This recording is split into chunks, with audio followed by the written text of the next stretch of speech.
হে তব হাজির প্রভু বান্দা গুনাহগার, আমার সাথে বলেন, দরগাহে তব হাজির প্রভু বান্দা গুনাহগার। দগ্ধ হৃদয়ের তপ্তলা ভাই আমি মূর্ছিত বারবার, দরগাহে তব হাজির প্রভু বান্দা গুনাহগার।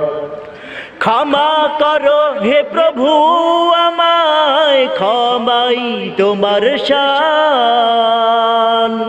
ক্ষমা করো হে প্রভু আমায়, ক্ষমাই তোমার শান। বিতাড়িত হলে পাবো কোথায় তোমার মতো দয়াবান, দরগাহে তব হাজির প্রভু বান্দা গুনাহগার। সবাই, দরগাহে তব হাজির প্রভু বান্দা গুনাহগার।